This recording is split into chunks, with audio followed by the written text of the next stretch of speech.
Jesus Christ, you people suck. Wow. Wolverine wanted to be in. Back in the days when we played video games, it was hardcore for the nerdy and lazy. Now things have changed and all our video games are also for the casual and lady. But that's okay, you know the score. We told you a million times before. Playing consoles, not just games, is in the past. And every week you listen to the best damn internet radio crew. It's the N4G podcast. It's the N4G podcast. Alright, it's time for another week of N4G Radio. This is episode 681 for December 20th, 2021, and this is the last episode before the Christmas. So happy holidays, y'all. Happy Hollandaise. On the show this week, we have the Wombat. Yep. And we got Anthony. I'll be coming down your chimney this fucking Saturday. Yeah, fucking weird. You're welcome. Drew will be calling in a minute from the North Pole. Not where Santa lives, just North Pole. 'Cause whatever, I don't care. It's Christmas. It's Christmas and there were tornadoes in Kentucky. Yeah. What the hell, That was dude? Terrible. You should not go, and there is Christmas in Kentucky. Sorry, it just... Sounds a little bad. I I know why you're laughing. It's the absurdity of having to say there was tornadoes in December in Kentucky. But know, it's just... God. You would think people would realize there's a problem happening. But there's still snow. I think I've Thanks, seen that's a great point. flurries. I've seen flurries at this point. Yeah, there's not been really snow here either. Yep. I don't like any part of... Okay, I'm lying. I enjoyed the 60-degree Tuesday afternoon in the middle of December, but I kind of don't want, gigantic tornadoes ripping through the Midwest. I'm just gonna say a True thing. I like my Aprils to actually be spring, and not snowing, as like slowly winter has edged its way further into the year for me. Yeah, It starts in like January and then ends in April, May. Yeah, it throws everything off, Next thing you know, you'll be wearing shorts to go trick-or-treating. Yeah.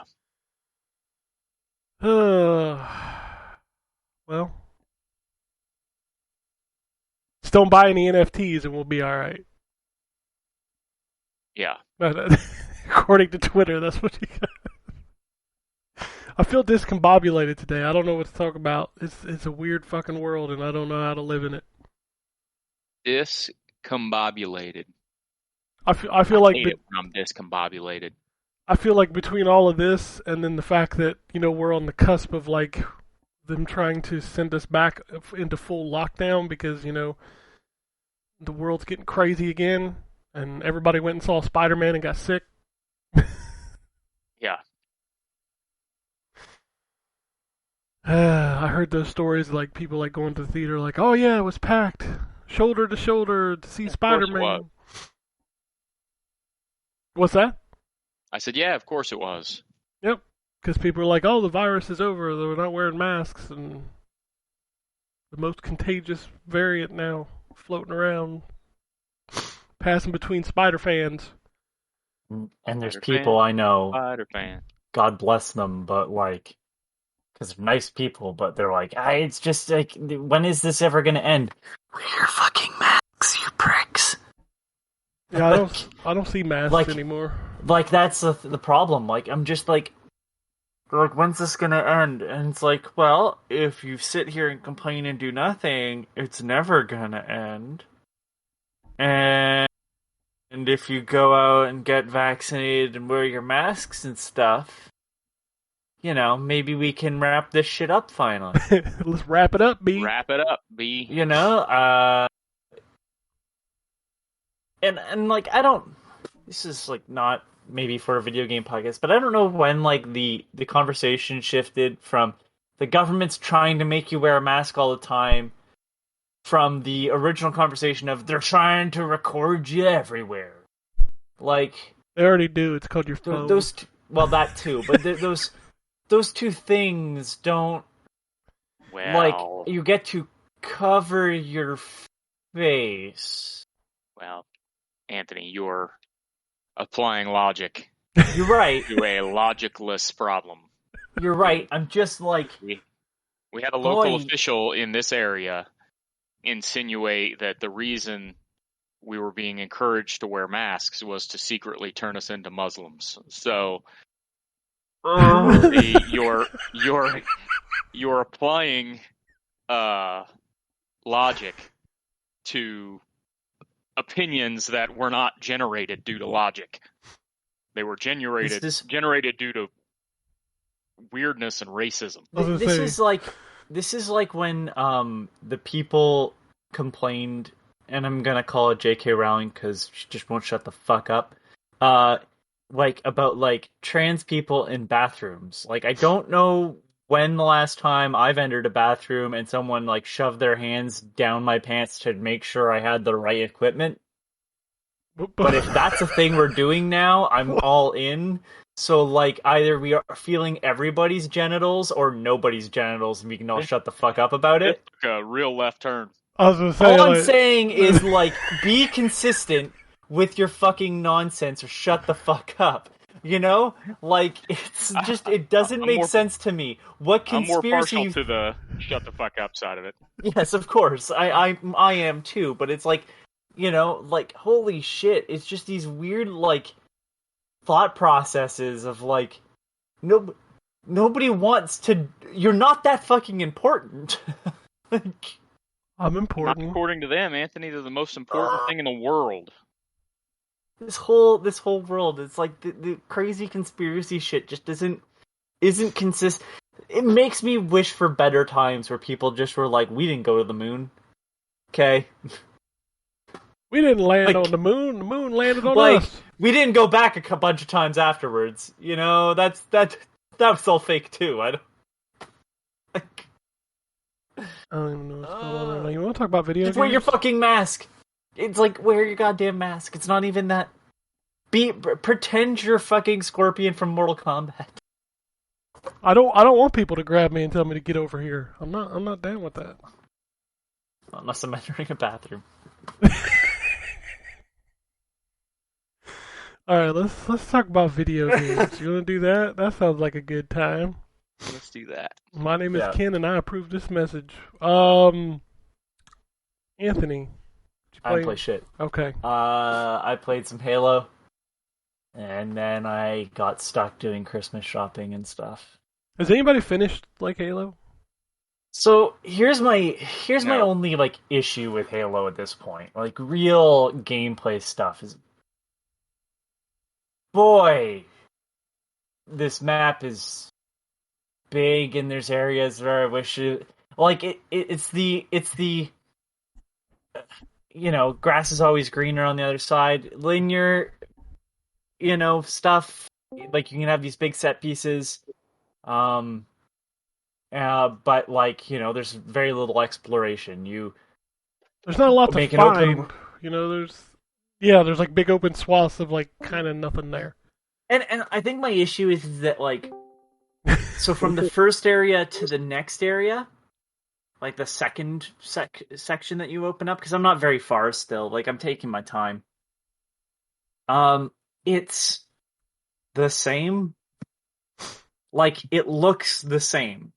I don't there's feel no like I'm... biome changes and things like that. It's all Yeah, the I same think- kind of palette. I think my excitement, going back to an actual Halo, was that, oh, we're gonna go through different biomes and stuff. That would be neat. And so far, that's not the case. I kind of hear that stays the case. Okay. Well, I'm not like heartbroken, but like, this is the same issue I had sort of with Metroid Dread, is like, when you have these big areas, stuff has to be memorable, so I don't have to keep checking the map. Yeah, I have no idea where I am in Halo. Like, as far as the map is concerned, like I always have to pull it up and be like, where am I? Like, am I close Yeah, to something? so I think this is a thing that, like, as much as people criticize Ubisoft for, um, like having just the same sort of open worldness of it, in most, not all, but most of their games, they do a pretty decent job of you having some spatial awareness of where you are. Doesn't mean you necessarily know where to go, but you know where you are. And so, like, you eventually pick up, like, oh, okay, well, this area is this way from that place. So it's like, you do pick that up over time. Not right away, that's got to, you still have learning to do, but, like, there's some of that, and the problem is, like, I don't have that in Halo. I didn't have it in Metroid Dread. I need that spatial awareness to not have to keep pulling up a map. And so that's my only real criticism, is just, like, it's very samey, which isn't an issue gameplay-wise, outside of just knowing how to navigate the world. I think if the kind of a first-person shooter critique, I think, in general. Okay, I was just gonna say real quick. I think Halo would not be as good as it is if that gameplay didn't actually make it fun. Because, like you're saying, it is kind of the same shit over and over and over again. Like, Yeah.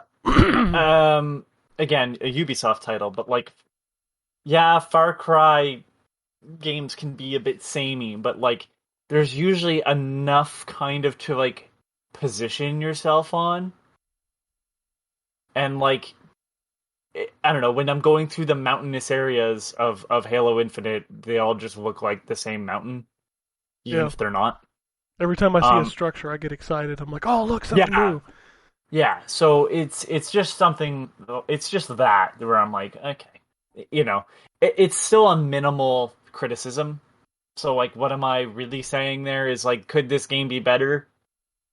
Yeah, I mean, most games, even games that I give a 10 out of 10, like, I had a kind of a disagreement with a friend. I told him I was giving Inscription 10 out of 10 when I asked his opinion. He said 8 out of 10 because there's still more they could add. And I'm like, 10 out of 10 doesn't mean, like, the game is over. It just means that I think if this is all this game went out to achieve, then it nailed every part of it. And so, like, Inscription recently added an endless mode for the first section of that game. And, like, awesome. That's a new addition, and I wasn't expecting that.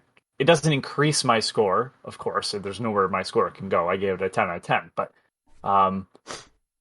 it wasn't necessary for the game. With Halo, I'm like, yeah, you could make this game slightly better, because it's not there yet. But even then, like, the rumor is that they're going to be adding stuff constantly to Halo Infinite campaign-wise. Like, okay, well, if that's the case, like, then there'll be future biomes, maybe. So, again, not upset, just one of those things. Speaking of which, if you go to Inscription's website, my quote, the less I say the better, is on the website. My friend was very excited to send that to me. And the other thing I tried out, and I picked it up... Go back to Wombat. What were you going to say? Sorry, before you move on to the next game. Oh, yeah, sorry. I with respect to Anthony's criticism, I just said I feel like kind of a first-person shooter criticism in general. At least for me, they tend to get old fast is maybe the wrong way to put it, but, like, I tend to get bored quickly with running and shooting, which is why I made the point I made last week about it being so important to actually have something worth shooting.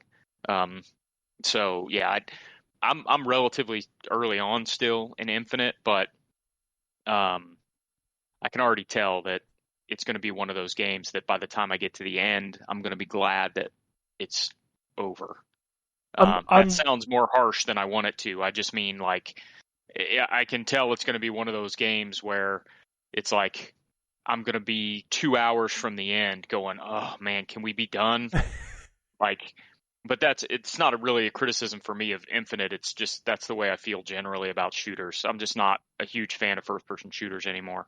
And you say that, and honestly, I had that experience with, and I love the game, but Doom 2016. The first time I got to Hell, I was like, I think I'm kind of done. I ended up playing that game over again and just getting past that level and felt a lot better. But like, yeah, there's those moments, and I think my issue is that there's almost too much open world in Halo Infinite. Yeah, that is a huge issue for me right now. Is like I'm trying to do everything. Like when I'm in an area, I'm like, well, I'm going to collect all the cores.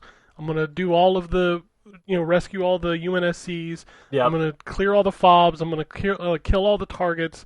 And like You're stuck in the hinterlands. Yeah, and what's funny about it is like I don't know how far you guys have made it, but there's a point in the story where you discover a structure, and the weapon every 2 minutes is like, boy, I'm really interested in what's in that structure. Maybe we should go there. Maybe we should go there. Maybe we should go. Like, she's just constantly telling me we should go there. And at one point, I was like, I'm going to rip you out of the back of my head, and I'm going to fucking skip you across the map into the structure so you can go there and be there because I'm not going right now. Just the picture, just picturing you skipping it like a stone across a lake. Just pull that little great. chip out of the back of my head. I'm going to throw you to the structure because I'm tired of hearing about it. I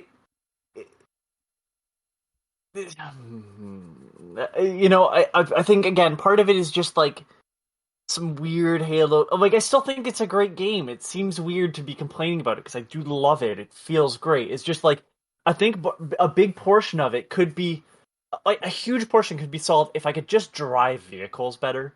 Like, if the world wasn't so set up to not be able to drive vehicles around. Yeah, I stopped even getting vehicles because I'm like, I'll drive this for 4 seconds and then it'll flip. And they'll get stuck. Yeah, so it's like, I think that's the biggest issue. Is just like, traveling these big areas wouldn't be as big of an issue if all the vehicles that you get actually were useful. Yep, and you don't get the Pelican until like, what is it, like 2800 Valor, and I'm like, dude, yeah, that's gonna be a while. Yeah. Anyway, so I've been playing that Halo Infinite, and then I started up. And I started up because it was like $3 on Switch, and I was like, fuck it, why not? I started up Saints Row 4 on Switch. What? How does that run on the Switch? It runs like the PS3 game. Oh, I'm sorry. Yeah, listen, it was like, you know what? It's goddamn $3, you know? I mean, yeah, but isn't it like $4 on... Oh wait, you don't have any of the new machines, never mind. I have the PS4 version. And I have the PC version, but it was just like, you know what? Sometimes it's fun to just jump around and do dumb shit. Yeah, I mean those games are fun. So it was just like, you know what? Fucking $3, and I didn't even realize I had $2 of credit still on the account, so I paid a whole $1 for it. I'm like, all right. You know, like Saints Row 4 is fine. I like just jumping around in the music. Like, you know, the running missions where you have to run through all the, like, orbs and shit. So yeah, like, I just picked it up because it's like, man, Saints Row 4 had some good shit going on, and I like Prototype. And I like Prototype and Crackdown, so screw it. Like, that's the only real close thing to it on Switch. And again, $3. So $3 Canadian, so God knows what it is American. I think it's still $2.99. The exchange rate's not gonna be that. I think I saw that. $1? Yeah, I think I saw that. Somebody was like, "Oh yeah, Saints Row 4 is on sale for the Christmas for $3." I'm like, that's $3.49 here.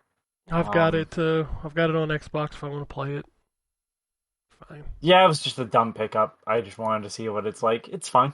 Yeah. If it's the only way you can play it, it's still Saints Row 4. It is that. But that's it for me. Like, I really... It's fucking Christmas shopping, man. Yeah. Avoid the malls. Oh, absolutely. I don't want to go anywhere near a retail establishment currently. Well, while we were going on and on, I see that Drew joined, and all I want to say is, Drew, the blessing. I like your picture. He's talking, but I don't hear him. You didn't hear me say that? I heard you. I hear you now. Okay, cool. Yeah, the blessing. The blessing. Grace, she passed away 30 years ago. Anyway. So you guys were talking about Halo 4. I should No, say we not were talking Halo about 4. Halo Infinite, not Halo 4. Halo Infinite. Jesus Christ. I'm 2 games behind. No, you're fine. Halo 4, it's like Sonic Mania. It skips over the other games in between. Like, let's just pretend those never existed. Yeah. But yeah, I played some Halo Infinite. I ran into a bunch of weird stuff in that game. I think if anybody's seen my Twitter, I died and it decided to save me while I was mid jump, and so I kept just falling to my death every time I would reload. Oh, that's fun. Yeah, I had to I tried a million times to use like my grappling hook to kind of save myself. No, you can forget that. I had to actually reload the last checkpoint. Um, but making it to the open world, yeah, that's a Halo Far Cry game. Pretty much. Yeah, I like the tools at your disposal. They seem pretty good. I think I'm only probably about 2.5, 3 hours in, somewhere around in there. But the thing that really took up most of my time was the insanity that is Death Stranding. That game is. I feel like that game is weird just to be weird. Well, that's because you haven't made it there and got the exposition yet. You haven't got the story yet. But even with the exposition, I'm sure this game is still weird. No, it's weird, but it makes sense. Okay. I've made it to I've seen snow. Um, Ah, snow really didn't do anything. I'm not talking about. It's more the moment that happens in the snow. No. He's not in the snow yet. Oh, he's not in the deep, deep snow. No. Okay. Clearly not. Not if it's not doing anything yet. No, I had to so I went to the Mountain City. The Mountain City lady, who was apparently the twin sister of another person that I know, she told me I could go fuck off, and now I've got to go all the way back to her sister and talk to her to see if I can convince her to join the United Cities of America. So instead of me going around the mountain, I decided to go up the mountain. And yeah, I didn't. That game is not. That game is not as hard as it was going to be. I don't think it's very difficult. No. Even whenever I'm in BT territory, I can avoid them pretty well. I've only got caught by them once. Do you have the knife yet? I don't. When the hell do you get a knife, boss? Because I've got machine guns, I've got pistols. It's like a story weapon. Okay, I have not got a knife yet. No. Okay. But do you think the BTs are easy now? They're a lot easier when you get the knife. I don't even mess with them. Like if Yeah, but the knife. I realize what he's talking about now. Yeah, the knife makes that shit a lot easier. Yep. Well, but no, I've been playing a lot of that. In fact, that's taken up most of my time.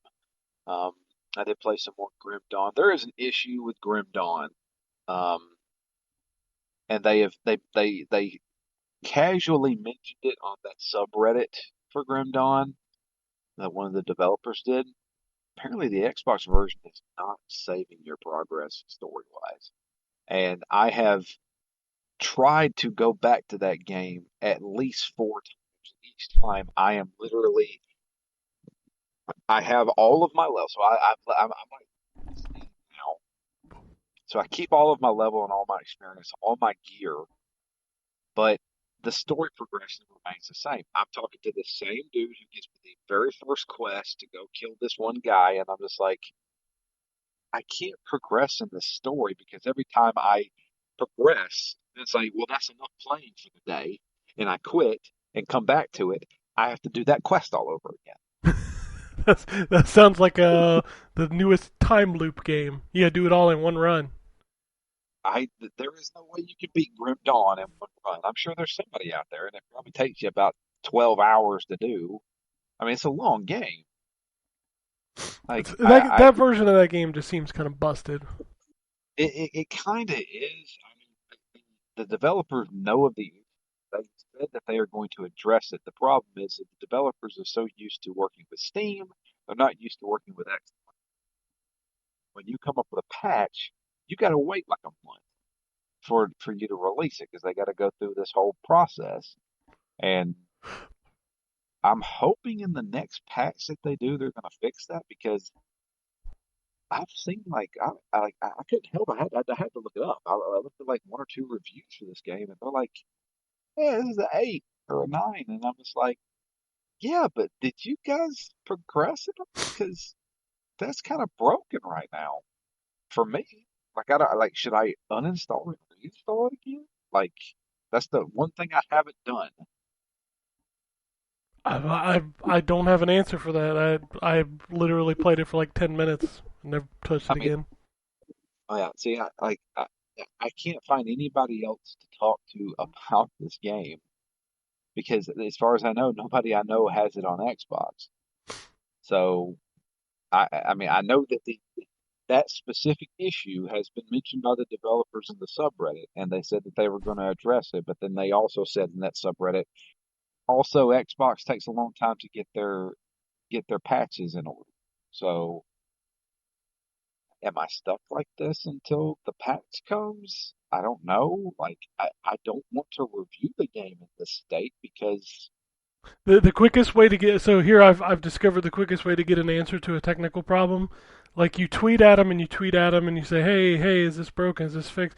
Write a review that gives it like a 4 and says I couldn't progress, and immediately the developer will reach out to you. Yeah.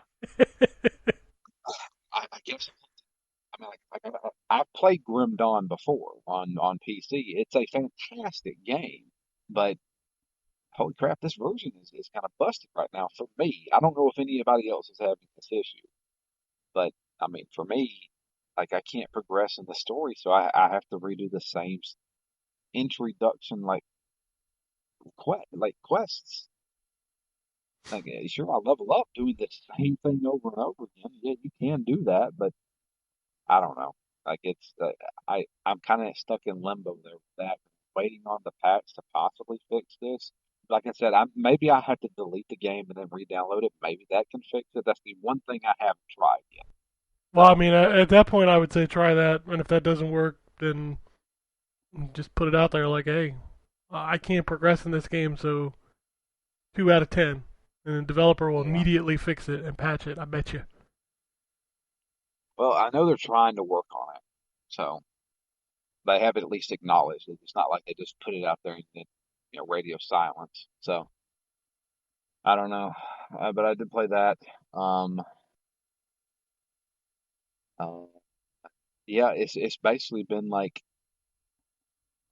if I'm done playing Death Stranding for the day, I pick up Halo Infinite and probably play about 20 or 30 minutes of it, and that's pretty much it. Honestly, I there's nothing really. I want to go back to Guardians of the Galaxy, but I, I don't know. It just I got a find ray myself. tracing patch. Oh, really? Yep. I don't know if I'd use it though because ray tracing always immediately means that it's down to 30 frames a second. I don't know. I don't know if I want to Yeah, play it. that's true. But yeah, that's pretty much it. Halo Infinite, a little bit of Halo Infinite, and a lot of Death Stranding. Oh, I can't wait for you to finish that game. Yeah, me either. All right. So I'll move on to the one bit. Yeah. So I've played. I finished Psychonauts 2. And I told Ken yesterday, so I'm generally the person that doesn't care about achievements at all. Like, they have no appeal to me. But I thought, you know what? I'm going to go ahead and 100% Psychonauts 2 because it's good enough, and I've got most of the stuff anyway, and it's fun for me to go back into the levels and find the figments and all that stuff. So I set about doing that and unlocked it all, and I had one secret achievement remaining. And I'm like, that's weird. I wonder why I've got a secret achievement remaining. And did some investigation and discovered that one of my level completion achievements never popped.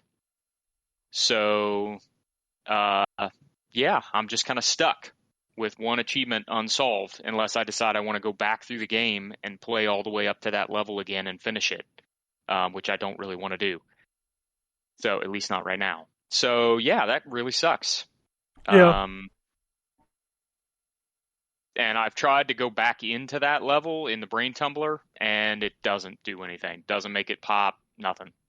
You'd think the game would recognize the fact that I literally have every other achievement, and say, oh, well, you can't have any of that without having this. But nope, it sure doesn't do that. It seems to be. No. I bumped into that issue with the Hive Busters DLC for Gears of War. Like, there's an achievement for finishing it, and I finished it twice, and I've still never got that achievement. Yeah, it's very strange. And I wondered if maybe doing like quick resume was the culprit, because I did have other achievements that didn't pop. But they were like, there's an achievement for equipping 3 pins at once, and I didn't have it. And I thought, well, that's stupid. I've had 3 pins for most of the game. Like, how do I not have this achievement? So I closed out of the game and opened it back up, like completely shut it down and opened it back up and moved some pins around, and it popped the achievement. So yeah, I don't know if resume. quick resume was the culprit. But either way, it's very frustrating to actually finally decide that I have interest in unlocking achievements and for them not to work. Quick resume busted Halo for a while. Like, it was breaking achievements, and it was breaking, like, you know how you can find those armors for multiplayer and Yeah. single player. Like, it wasn't saving them. Yeah. So yeah, so that was frustrating, but it doesn't. My frustration with Xbox's achievement system doesn't carry over into the game itself. The game was amazing. It is, as of right now, my game of the year, which obviously isn't saying much because I haven't played a whole lot. But I will have questions for you after, by the way. Okay. Yeah. So other than that, I've played Halo, which I do really enjoy. But I mean, we've kind of mentioned some of the criticisms already. Just the fact that I can feel it, that it's going to get old by the end, because I'm just not a shooter guy. And so I'll echo the frustrations about the vehicles. The vehicles control like shit, man. And I know that it's the way they've always controlled, and I know that we were just used to it in the old Halo games because we had practiced it, but man, they just suck. Like, they don't control well. And I'm sure somebody's going to tell me that I just need to get good at it, and that's probably true, but I don't give a shit. They suck. Well, the controller are kind of exacerbated by the fact that the terrain is just not conducive to driving on. Like, Right. it doubles down how bad they control.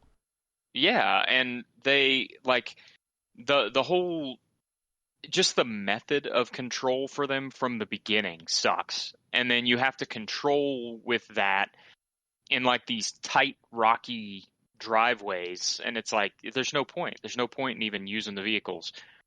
And I gotta say that some of the stuff in this game, if it wasn't a Halo game, would get a lot of criticism. Like, I don't know. So, I'll just give an example. If this wasn't a Halo game, and it was another game where I had a situation where one of the characters in the environment was clipped up against something and was just flopping up and down. Like, if this was a Bethesda game and that happened, there would be GIFs all over the place about Bethesda quality control, and I've had that happen multiple times in this game. I've had a vehicle flip over, and the Marines that were in the back of it just sit there in the back of the flipped over vehicle, upside down. And that's minor stuff, but it's the kind of stuff that, again, if this wasn't a Halo game, people would be all over. I want to. So I just feel like it needs to be pointed out that as good as the game is, it's definitely got its issues. Well, if you weren't ignoring all of the PlayStation fanboys on Twitter, you would definitely see it being pointed out. Okay. They are on it. I want to say, like, I mean, it shouldn't just be PlayStation fans. No, it shouldn't be. Their criticism is usually baseless, right? They're busy criticizing, like, this one character has a weird facial texture. Like, I don't care about that stuff, but some of it is like, it just needed some more polish. And I get it, but it feels like even for a delayed game, it needs a little bit more polish. Yeah. So I don't disagree with you. Like, those are things that I would have pointed out. I just haven't come across them yet, and that might be luck. That could be purely luck right now. From the sounds of it, it probably is. Like, I just lucked out and didn't run into those. But every time a vehicle is flipped over and there's other people in the back, they've popped out. I was straight out 5 minutes ago, sideways on a rocky cliff on a Jeep, and they're just standing in the back still, upside down. I don't doubt it. I'm like, I don't want to be like, that's not real. And I also don't want to be like, oh, I haven't had that problem. Like, I just think I've been lucky. Because honestly, I agree with you that those are things that we should definitely call out. I just haven't had that opportunity to be upset about those yet. I'm sure it'll come. This game is big. I mean, did you not watch the Horizon video where she clips through the grass? I mean, whatever. Oh God! All right. Okay. Well, grass. I'm never gonna be people. I'm just taking the piss. It's not a huge deal, but like. No, that is. I think it needs to be pointed out. It does. It's an open world game. It's got jank. It needs to be pointed out for sure. I would call it out in a Ubisoft game. I'll call it out in a Halo game. I just haven't had it happen yet. So, but again, I unfortunately know it's going to happen at some point. I know, I like, to go back to the vehicle thing, I don't even want to drive it because then you got to drive around the mountain as opposed to just, grapple shot my ass straight up the side of it. So that is, you know what, Ryan, you're right, the controls, like, it's not even something I really thought about because I'm like, they're just controls, but it's poor driving. Like, clearly those controls were made for a game that has wider open areas, and so they don't work at all inside this either. So it's not something I thought about until you mentioned the controls specifically. I just thought it was bad driving, but you're right. Trying to turn down the serpentine path down the mountain was impossible. Yeah, and it's, again, I can understand why they wouldn't want to change the controls around because the controls are baked into Halo at this point. But they don't work as well, I don't think, for this style of environment. But, I mean, I say all that. I've really enjoyed the game so far, and I intend to complete it. But, yeah, it just had some... Jank is a good way to put it. Yep. It's not free of jank. Nope. But, I mean... I wouldn't expect it to be free of jank as an open world game either, so. I don't know that I've found an open world game that has some jank in it. They all do. Alright, what else? Anything else? No, that's it. That's all I've played. Alright. I'll talk about a few things here. That Far Cry 3 Blood Dragon Classic Edition dropped. That you got with the Far Cry 6 Season Pass, and you can also buy it separately, I think, for like $15. I booted it up with like high hopes, and then the frame rate tanked. Oh, really? I was going to say, is it just like the PC version? But apparently, no, it's worse. Yeah, I was kind of shocked. Like, the opening sequence where you're flying the helicopter and it's playing fucking Credence and, it's being all funny, and then like you're blowing up these big towers, and all of a sudden it's like, Jesus, this frame rate is just atrocious. And I just kind of shut it off. I'm like, I mean, I like that game fine, but it's pretty much the same version that's already on my Xbox because it's backwards compatible, so I don't really see a point in playing this. I'm still working my way through the gunk. I enjoy the gunk. It's a fun little chill, explore a planet, do some Luigi's Mansion, sucking up some nasty stuff kind of experience, and I'm enjoying. I've heard it's not very long, but you know, I don't know what to say about the gunk. It's just a chill experience. It's a neat game that I think you should check out, and you might enjoy it. And it's not very long, so. I really wanted to play some of that Record of Lodos War, Deed Light and Wonder Labyrinth. Why do they always have these weird ass fucking names? And I played literally like till I got the first power and just didn't play anymore. I think it's because Record of Lodos War is an anime. Yeah, it's an anime. I knew it was an anime. Yeah, so the subtitle is probably a reference to something in that fucking show. Yeah, the pixel art's good. It's a Metroidvania. The controls are really well done. It's got some really cool enemy designs, monster designs. The jumping feels good. The combat feels good. It looks like you're going to get these like little powers that you pick up. Like the first one is you can like hold the jump button to float across, you know, chasms and stuff. And I like what I've played of it so far. I just didn't spend a lot of time playing it. Going through the indie games, I played at Eterna Noctis, which is a side-scrolling action game. The jumping in this game feels really stiff. So that was kind of my big gripe with that one. Of all the indie games, you never see this, but there's a fighting game that released this week. It's called Fightin' Jokes. And like if you look at the box art, you're like, man, this looks like the jankiest thing I've ever seen. But it's actually not bad. It's a pixel art 2D fighting game with some just ridiculous characters, and like the control feels really good. I was pleasantly surprised by this quirky little fighting game. Pray for the Gods is, I don't know if you guys remember this game. So here's my background with this game. I was originally going to back it on Kickstarter. I decided not to. I was like, fuck it, I'll wait till it came out. Thank God, because I'm pretty sure System Shock had not been canceled and then rebooted at that point. So I'm like, alright. I bought it when it came out in early access. And my computer, which should be, at that time anyways, should have been able to run it, it wouldn't load properly. Like, it would just go to a black screen. But then, like, the original pitch was it's going to be an open world game like Shadow of the Colossus, but then it started adding survival elements and stuff and other enemies, and I'm like, I think you're losing kind of the thing that makes Shadow of the Colossus special. So that is my history with this game, and I have not gone back to it since, so I hope it's good. Well, I played up through the first Titan, whatever you want to call them. And you're right, it does have survival elements. You can tone them down.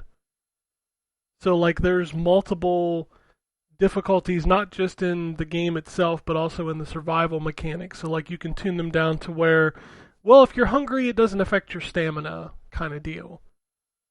I didn't see any other enemies, but then again, this is the tutorial, like, Titan or whatever.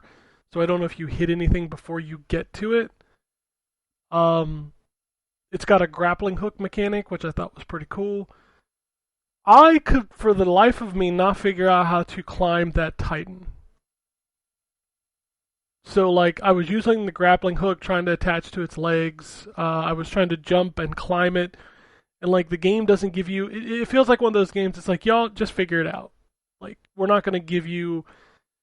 It gives you prompts at the beginning, like how to jump, how to climb, but when I got to the Titan, it didn't tell me anything. And I was like shooting my grapple hook at its kneecaps and jumping and trying to grab, like, you know, in Shadow of the Colossus, there was always like a standout on the Titan that would show you, like, well, here's where you can climb. And I checked all the places on this one where I thought I could climb. And eventually it just stepped on me and I died. And I was like, okay, you know what? You didn't tell me at all how to do this, so I'm gonna move on. Yeah, this is now the second game I can probably say that has clearly decided that Shadow of the Colossus was going to be the main inspiration, the other one being Titan Souls, and I feel like both of them fail to understand kind of the small pieces of Shadow of the Colossus that really sold it. Obviously, the environment for the time was very weird because it was an open world that was unpopulated, which is this abandoned landscape. That helped with the lore and all that stuff, but like the Colossus are puzzles, not boss fights. Mm-hmm. Yeah. Like this is not a we can just shoot arrows at a thing, and like once you start adding enemies to the overworld, it's like this is just becoming a Zelda game basically, with survival elements. And I know that's like a weird sort of thing to say, but it's like Shadow of the Colossus teaches you in very small ways. I mean, sometimes it just gives you hints when it realizes like you have no idea what the fuck you're doing. But like the first boss is very simple. There's the weak spot, you shoot it, it bends down, you can now climb it, and then you get to its head, right? So it's through these small ways. It's the Super Mario Brothers principle. Like if you run straight forward, you're gonna run into a Goomba, you're gonna die, you're gonna learn. So it's got that sort of premise. So as soon as you go and just kind of like figure it out, like it loses part of the what inspired it. And I'm not saying it needs to be like 1-to-1 because then it's not its own thing, but at the same time it's like you say you're inspired by this, but then you fail to do all the things that one does well. You fail to learn from it. So every Dark Souls clone has that problem, right? Like they look at Dark Souls, they go look at the difficulty and the bonfires, and they go, "That's what I'm doing." But then they fail to understand that like Dark Souls isn't hard in the way that you think it's hard. It's punishing but fair. And like I don't know. It sounded like the game strayed away from what I wanted it to be. I was hoping it was, I guess. Yeah, I think it's very telling that we heard about this game, they talked about this game, and then there was no build up to it coming out. It just dropped. Like they didn't want you to know it was coming out.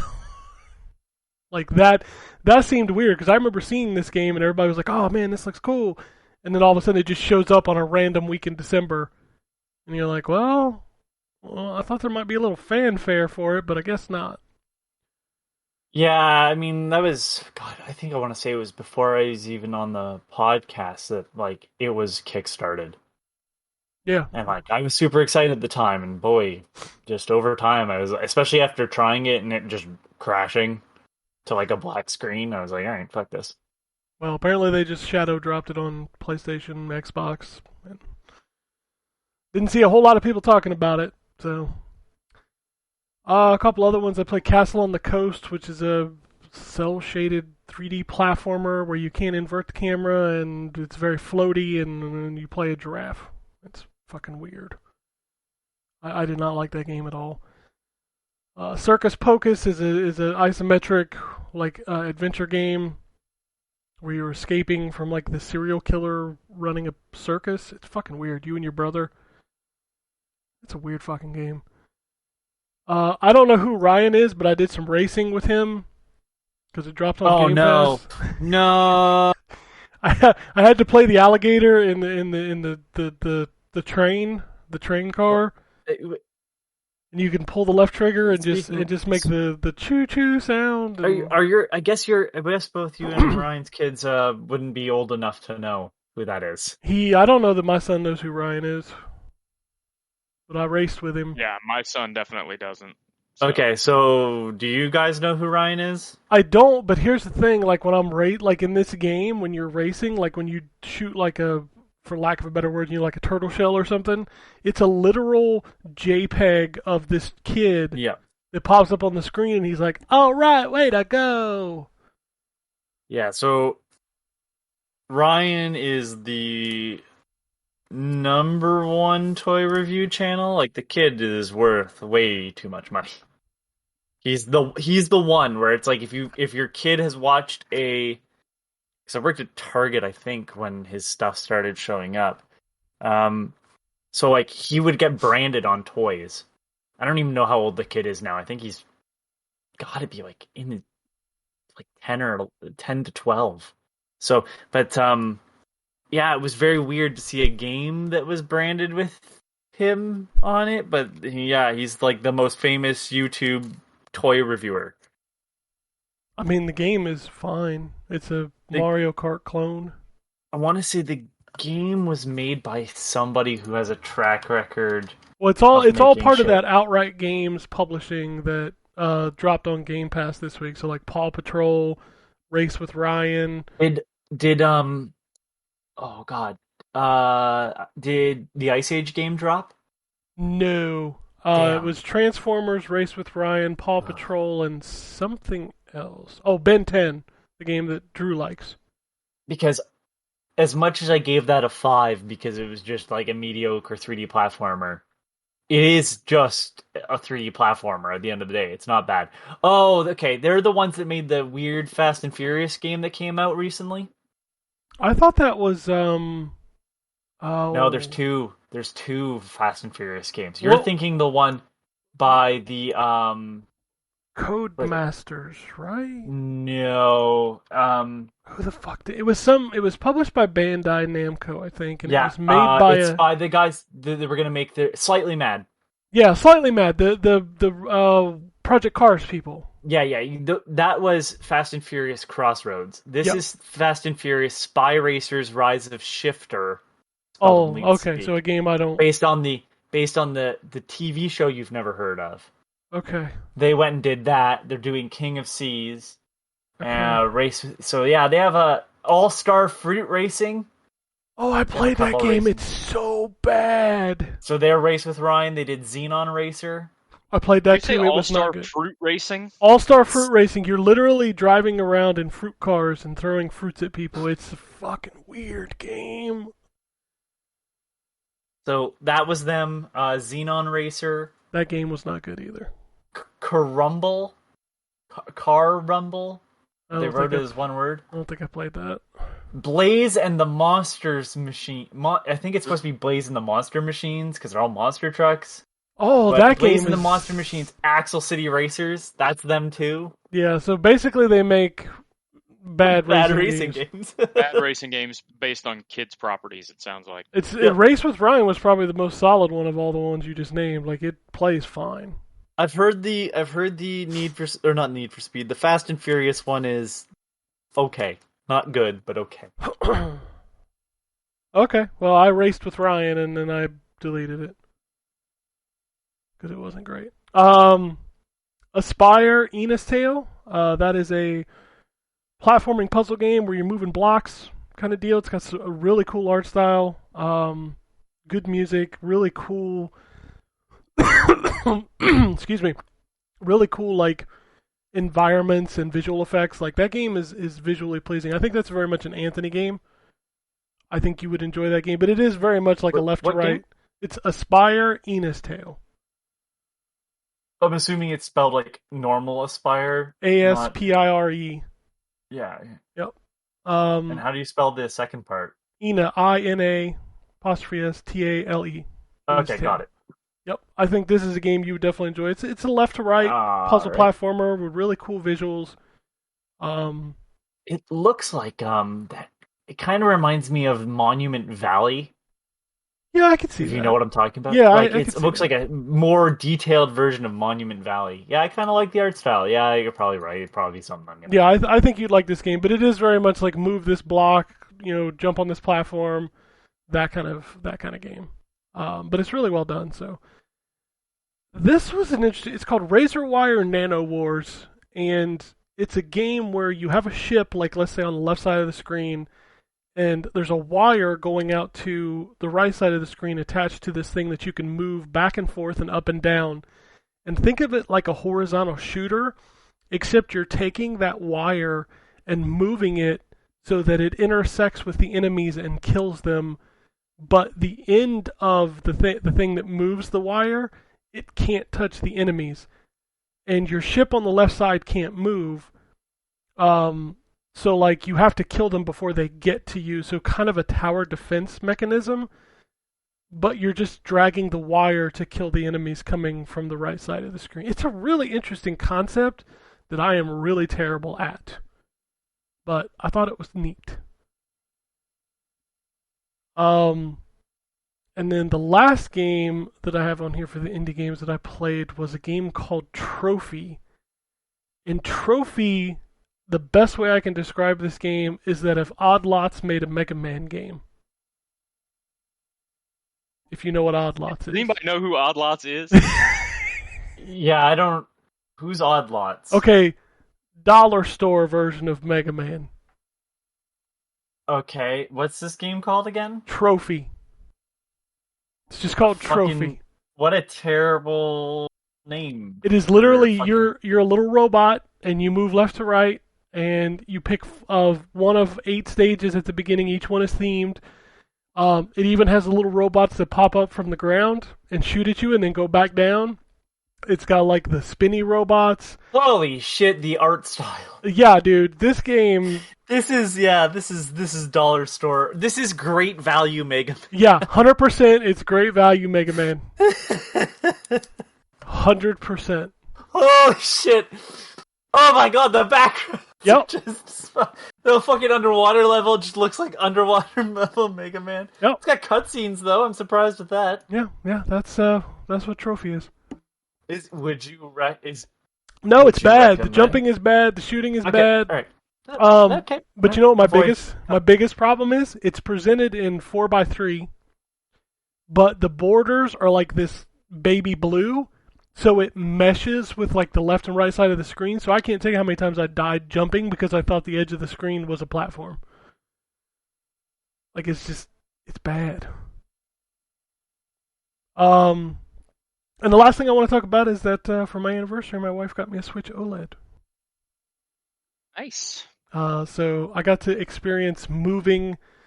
So I was very scared because we already have a Switch and it has all my games on it and my son uses it. And with this new one, I gave him the old Switch, the launch Switch. So I was really concerned, like, how is Nintendo going to treat me having a system that lets him play all my games, but I also want to play all my games on the new system. And I'm going to be real honest with you, the process was super easy. Like, I booted up the OLED Switch, and it said, do you want to transfer stuff from the old Switch? I said, yes. So it transferred both accounts over to the new Switch. And then it said, do you want to continue to use the old Switch? I said, yes. So now he can play my games on the old one. I can play the games on the new one. The only thing it does is on mine, the OLED Switch, every time I click on a game, it's like, well, we got to check. So it's got to be online. So it'll check to see if I have access to the game, and then it'll boot, no problems.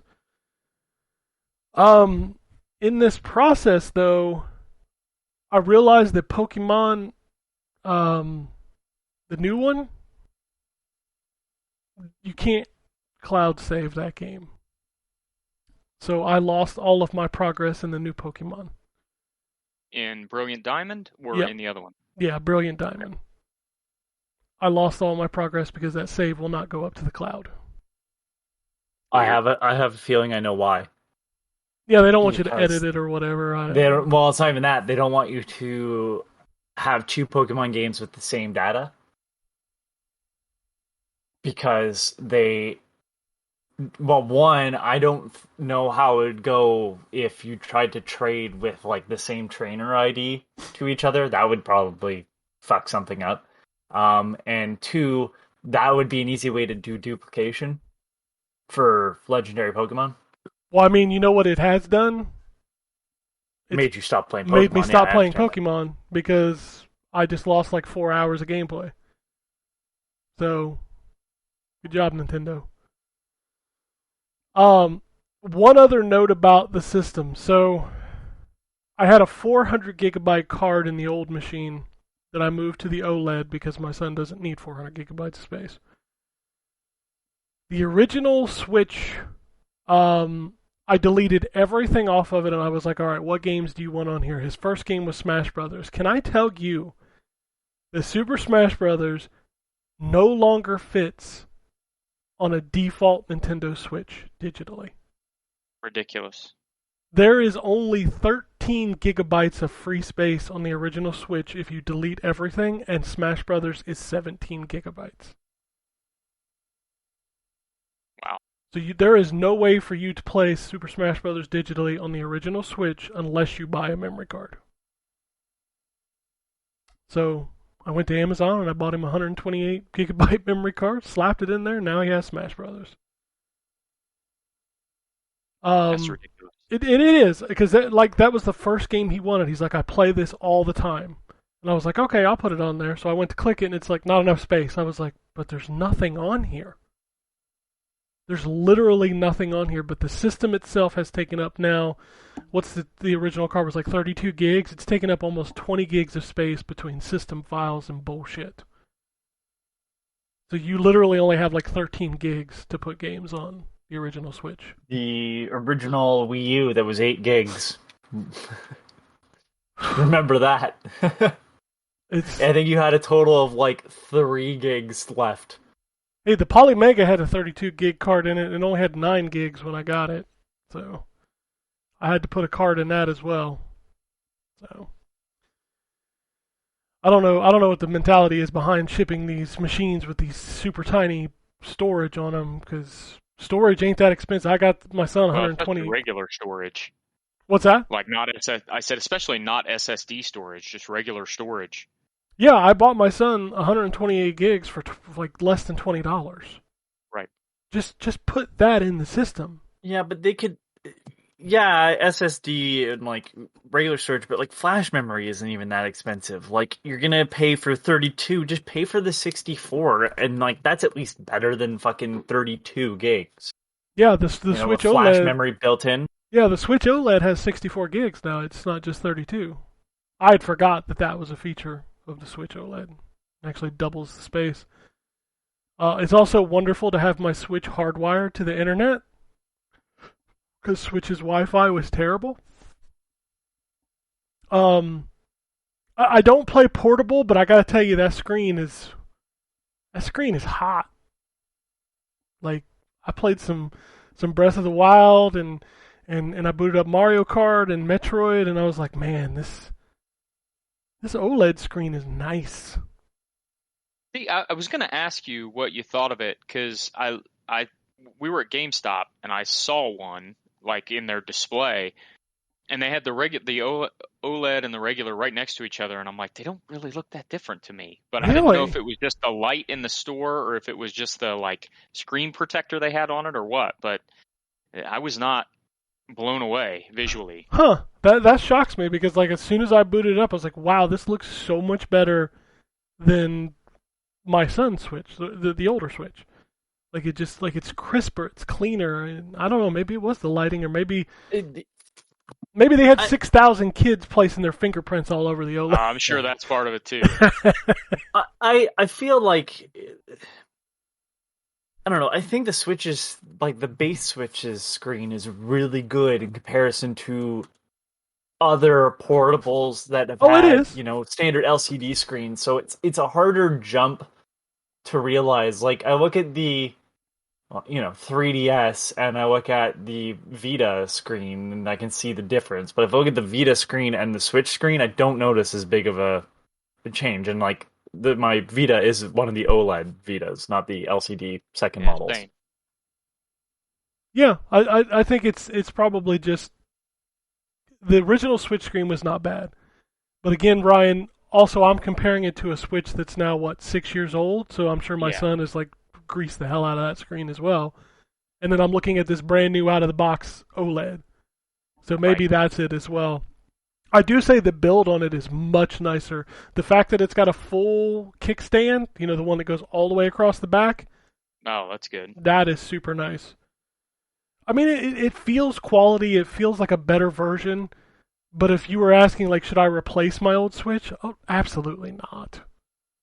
Yeah. I thought about getting one and doing the same thing, letting my son have mine, since he's really the one that plays mostly on it anyway. But I don't know. That's 100% why I did it. That my wife was like, you should just get it and let him have the old one, And then, you don't have to worry about it. Because he would constantly come in here like, hey, can I have the Switch? Because we got docks in each room. And he would literally just take the machine, put it in his dock. But there were a lot of times where he'd come in and ask for it, and I'm like, well, I'm busy, or I'm playing it, or something. So it was always a hassle. So I'm like, I've got mine, he's got his, we can all play the games. And the docks are universal, right? Yeah, the docks are universal. The new one is a little nicer, and like I said, it does swap out one of the USB ports for a wired internet connection, which is super right, but nice. You could drop the old Switch in that dock. I'm assuming because you can just buy that dock, and it's supposed to be universal. Okay. Yeah, the only reason I'm thinking that is because buying another one would also give us the ability to have a dock in a couple different rooms. Yeah, we've now got 3 docks, so I can put a dock in the living room, his bedroom, and my office. So that's super nice. So we can literally just take Switches and put them anywhere in the house, which is what Nintendo wanted. They have infiltrated my home. Yeah. They've succeeded. They have. I've been assimilated by the Reggie. Oh, wait, he's not there no more. No, he's not there no more. Now it's the Bowser. His body was ready. It was. He was ready. No, that's it. That's it for me this week. I'm looking forward to my vacation time because I have a lot of games I want to play. And then of course I say that, and I also, once I booted up Breath of the Wild, I was like, I really want to play through this again, fresh. Yeah, I've been thinking about picking that up on Switch because I played it on Wii U, so... I kind of want to start that game over and play it again. Breath of the Wild, yeah, I have to say, being able to play it on Switch is much nicer than the Wii U. It is. Still, the forest will... Oof. I mean, I'm not surprised. Like, I'm more talking about, like... Man, playing with the Wii U, you had to get another controller. I played with the Pro Controller. I bought a Pro Controller just to play that game, I think. Maybe I bought it for... Let me tell you this, Anthony. Just like... I got Breath of the Wild before the Switch came out, the Nintendo sent me a Switch and a copy of Legend of Zelda early. No, wait.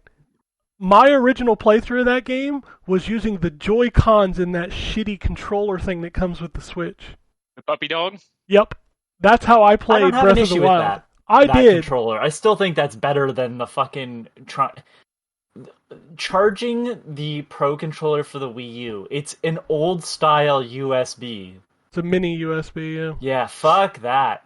Well, so my specific issue with the Wii U was that our Pro Controller, or our, what's it called? Not the Pro Controller, the gamepad, the wireless signal on it was jacked. So you had to, sit right next to the system if you wanted it to actually recognize anything. Ugh. And the motion controls in that fucking Wii U version fuck right off into the sun. Those stupid ball challenges, that fucking controller did not sense motion very well. Yeah. I would love to replay Breath of the Wild with my sweet ass Switch Pro Controller. And not to mention that game's just fucking great. Yeah. So, I don't know. Maybe I'll do it. Maybe I won't. I also booted back up Link to the Past. I had a playthrough in progress. I had just got the first pendant. I was like, maybe I should do this again. Let's play that. I don't need to play these newfangled games. I need to go back and play these old classics. Old-fangled games. That's right. Is anything ever just fangled? I mean, sometimes. Could be newfangled or old-fangled, but nothing's ever just fangled. Just fangle it, man. All right. Let's talk about what's coming out this week. It's going to be a little slow for the rest of the year. It's Christmas time in Hollis, Queens. Xbox Series X, PlayStation 5. We've got Among Us Crewmate Edition. We've got Lacuna. Winter Sports Games 4K Edition, and Horatio Goes Snowboarding.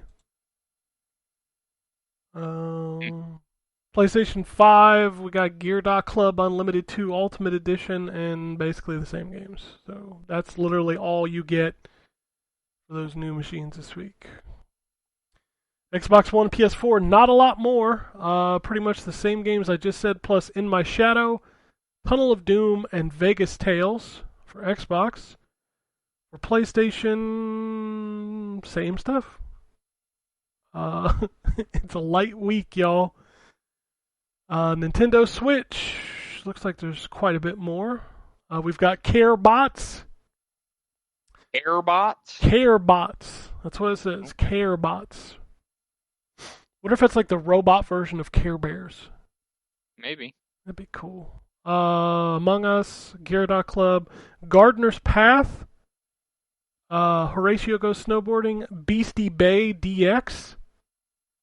Man, I'm hoping Ad Rock is in that. That'd be sweet. Lynn, the girl drawn on puzzles. Interesting. Okay. Terratopia, Tunnel of Doom, Windstorm, Start of a Great Friendship, 8 and 9 ball. What's that? I'm just laughing at Windstorm, Start of a Great Friendship. I mean, that's how it got started, was during a windstorm. We met, we became good friends. Apparently. 8 and 9 ball pocket, Crazy Zen code word, Merry Christmas Snowball Bubble, Pure Chase 80s, Planet Quiz Learn and Discover, and finally, American Man. American Man. American Man. Like, what is that? Alabama Man. Alabama Man. So I looked up because I'm like, oh god. We both know that Lynn girl drawn on. Oh, you think it's a hentai game? I'm like, let's get our hentai game out early. No, it's not at all. It's a weird puzzle game that's got like a old I don't know who made this game, but they use the word Oriental painting. Okay. Yeah. Okay. Yeah. Exactly. It's an Asian dev, but I'm like, I don't know about that. But it looks like an old watercolor. Sorry. Yeah, man. I listen. I'm quoting them verbatim. I think I about choked to death there. I laughed harder about that than I did Ryan's lisp last week. Oh. Don't hate on my technology-induced lisp. This is the greatest game ever made. It's like, what? What are we talking about? Oh, shit. Oh, okay. I'm all right now. I think Drew died. I haven't heard Drew's voice in like an hour. Yeah, did he leave? Says he's still here. Drew!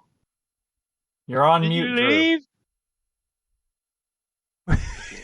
He's dead. All right. Well, apparently there's been attacks in the North Pole. No, I'm here. It's just, I sound like crap, so. I don't care. I still love your voice. Yeah. Well, I'm listening. If I need to say something important, I will make sure to chime in. Well, it's time for the news, and we got some good shit. Yeah. I want to note when you throw it off to Anderson Cooper, let us know. Okay. I just want to note that the team behind Lynn, the girl drawn in puzzles, is from South Korea. So. Okay. All right. I think I'm composed now. I think I can do the news. Square has renewed their trademark for Gex. Okay.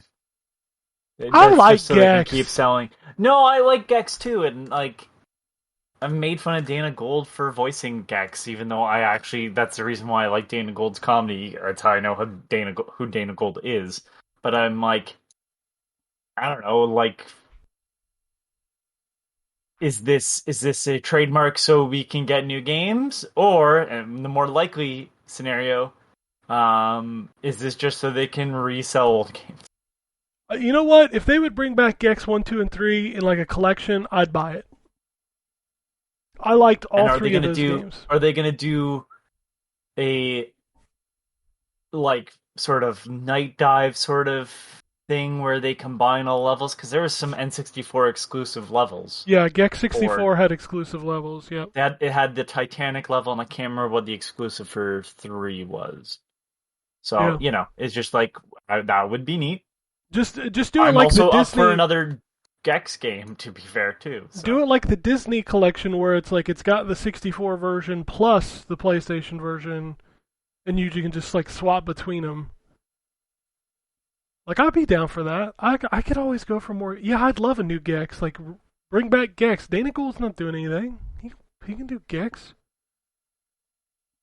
I don't know. I don't know if he's doing anything. I think he's a writer. He has a podcast. Yeah. I mean, he's written for TV shows. Yeah. Simpsons being the big one.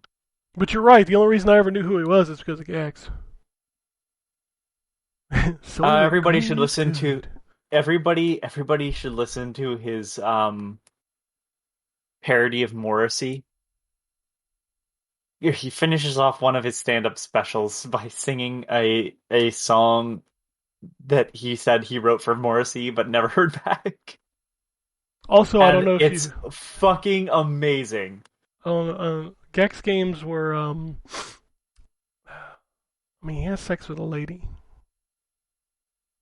Like a human So he's lady. like Sonic. Yeah. Except Gex is a little more like, I don't know if you remember the promo material for Gex. What was it, 2 or the Undercover Gecko? 3. No. It was Deep Cover Gecko 3. The Janet Jackson parody where he's holding her boobs. Yeah. Yeah. That's the kind of game Gex was. Yeah, well, it was a product of its time. Yeah, for sure. The advertisement for everything was edgy back then, if you remember. Goemon's Great Adventure ad was Goemon in a hot tub with like a snorkel and a bunch of women sitting in the hot tub. I mean, that's the Goemon audience. Not really, no. I know, that was a joke. Like, it has nothing to do with the game. He's not even that in the game. Like, it doesn't make any sense. But Ubisoft confirmed that Dawn of Ragnarok is real. Also, they confirmed that it costs some money. You don't get it with the season pass. What? I didn't even see that. Yep, it's $40. That's really weird. Why did I? What? The like, second I know I season got the pass. other ones, but yeah, I guess it's like a second season. That's really weird. Yep. So apparently it's huge though, so it's like worth the $40. I don't know. I need to play some of the other ones before I drop that. I reinstalled Valhalla. We'll see. I still never finished all the Odyssey DLC. I didn't either.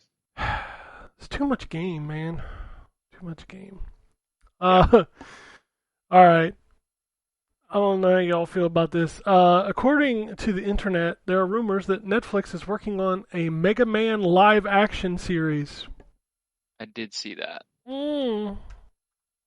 Why? Why, Lee? How about that?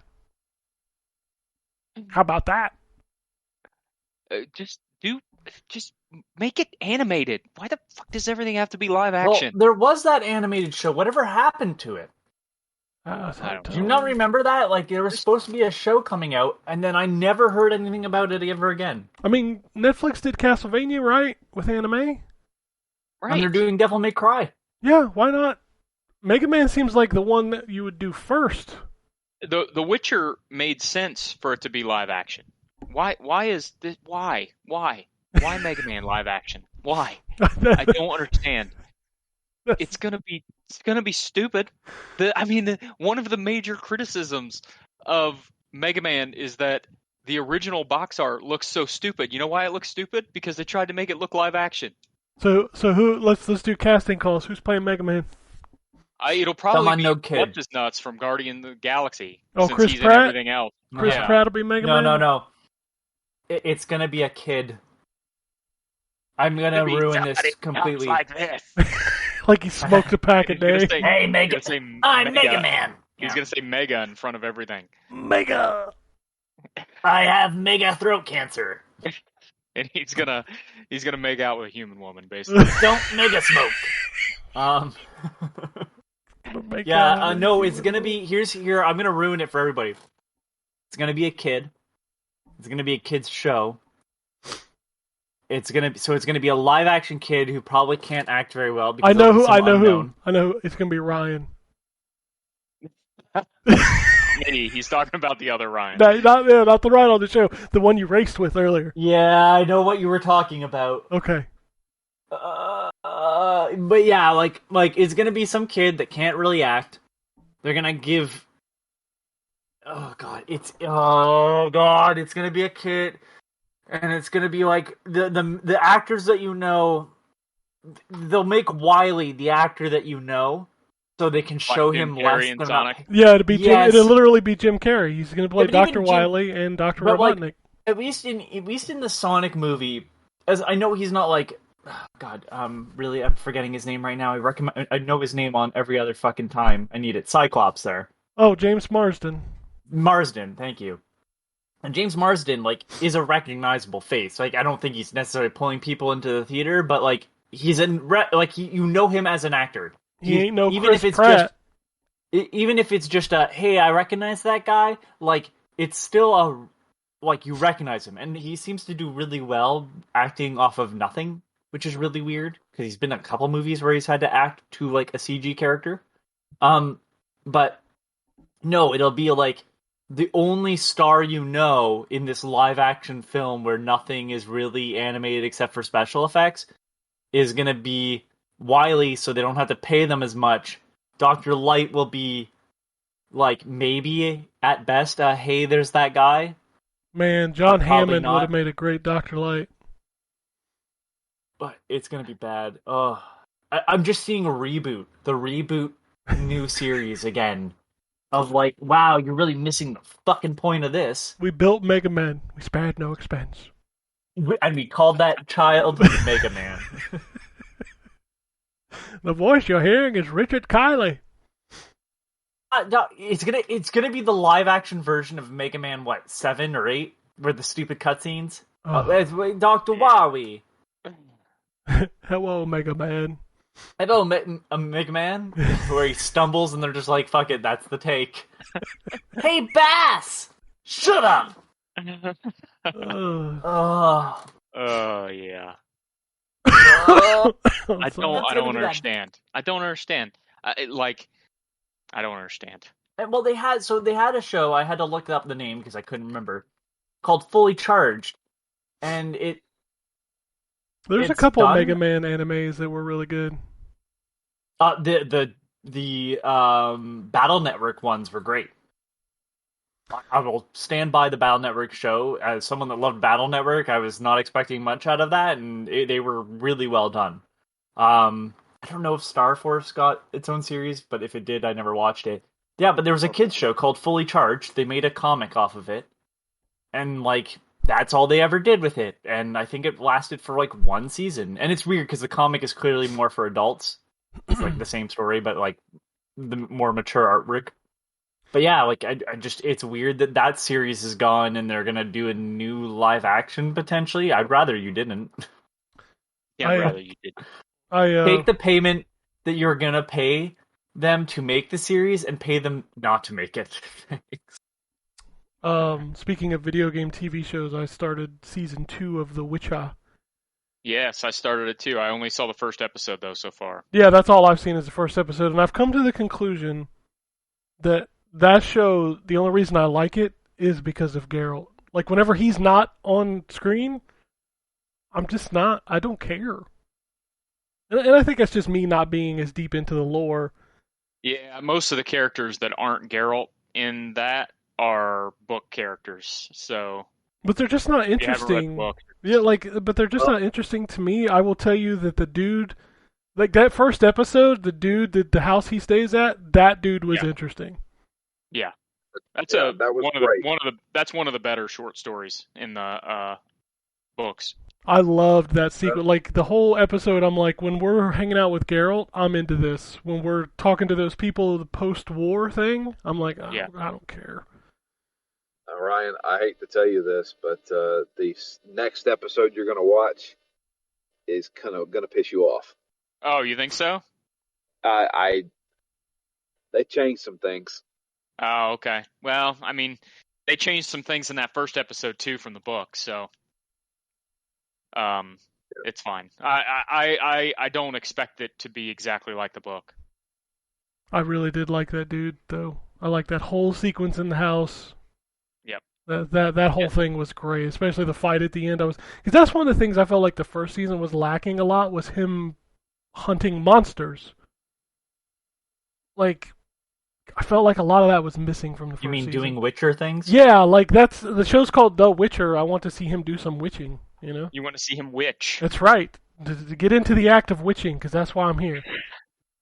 Witcher Season 2, Witch Harder. Yeah, witch harder, baby. I just love that, like, people, like, I think more so now because, like, you know, people are known from the show or whatever. There's been, like, conversations or like, to the media where they're like, yeah, Henry Cavill just kind of knows about it, so he's just telling everybody what he's almost directing it because he knows the books. Right. The more I hear about him, the more I just like him as a person. Yeah, He's just some big fucking nerd. Yeah, he is a huge fucking nerd. Well, it's like there's a news story every day. It's like Henry Cavill would like to be in Warhammer. Henry Cavill would like to be in this video game movie. It's like, well, yeah, he's into video games. Who wouldn't?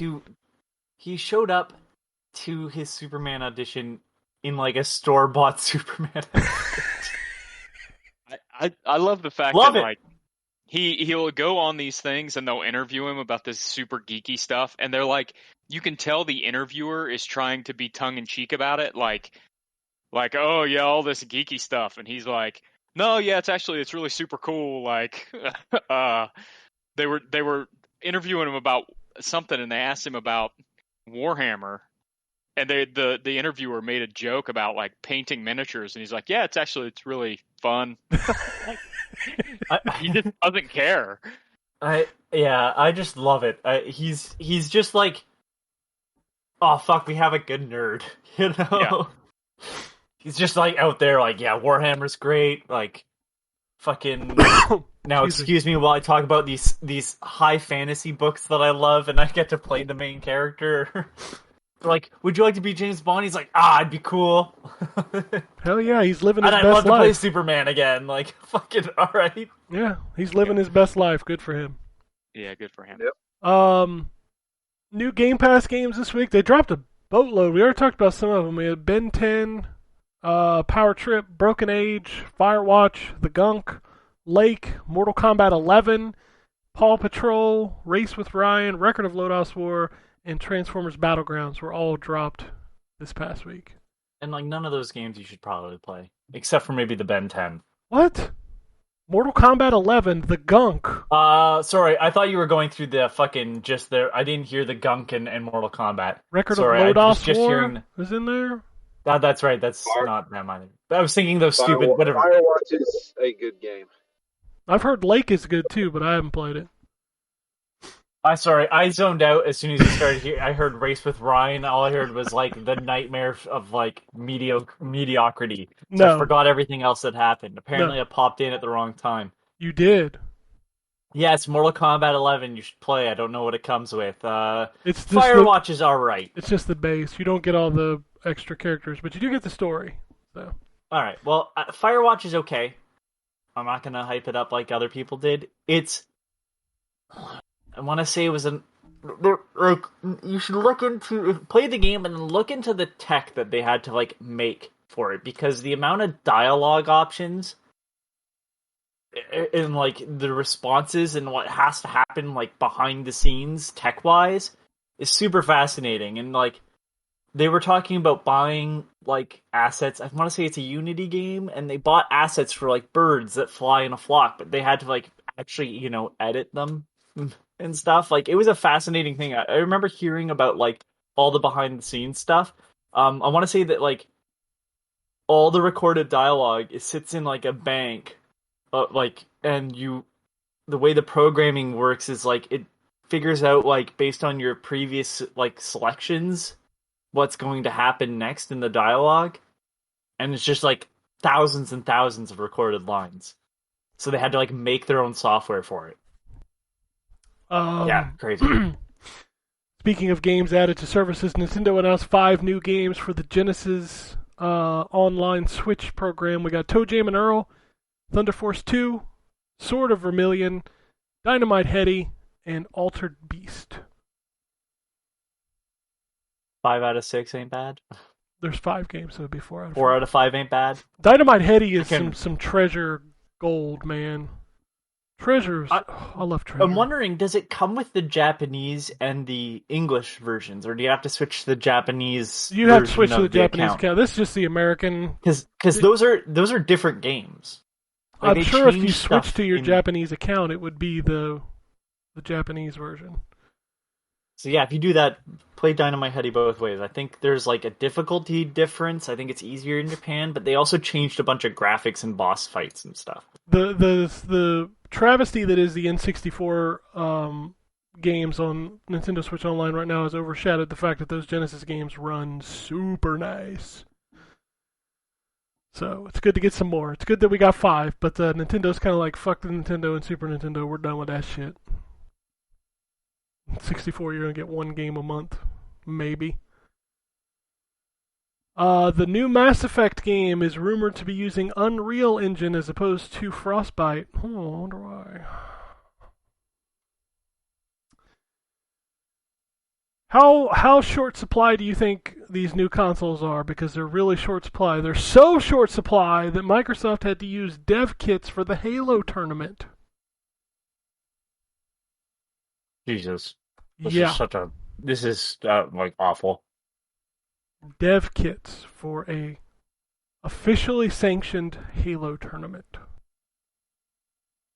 But, we can send out free systems to these influencers who say, thanks, Microsoft, for the 4th console you've sent me. Fuck you.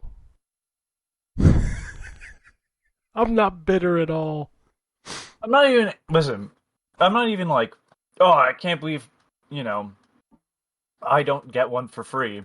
And I have to say that because, like, we do get games for free for review. Sure. Right? But it's another one where, like, it's another console that someone can't buy. You know? Yeah. And that's why I'm thinking about it. Because, like, I don't really want... Like, I'm not saying I don't want it in the future, but I don't really need a PS5. An Xbox Series X would be nice, but, like, I'm not like, oh, I need it in my life right now. But, like, other people, that maybe want to get one for a gift for Christmas can't because you've sent out a bunch of free ones instead of just making money off of it or really breaking even on it. Like, that's where I'm like, I just don't fucking get it. Like, nobody is looking at the influencers and going, oh, they're playing an Xbox, so I need... Like, I don't... The only responses you see in those are people going, oh, good, you got a free console. Good for you. I can't even buy one. It's like... I think we've gone past the point where people are like, oh, that person gets a new thing, I should get the new thing too. I mean, is there always going to be some of that? Yeah, but I think marketing has moved past that at this point. I think what kills me the most about it is, like, I could understand it if they were, like, doing some coverage on it. Like, if they were putting out a video saying, hey, let's check out the new system, here's what's different. But they don't. They just post a picture on Twitter of this big-ass box that Microsoft sent them. Like, what is that? That doesn't do anything. It just makes people mad because they can't buy one. If they send it to IGN, IGN's going to be using it. You know?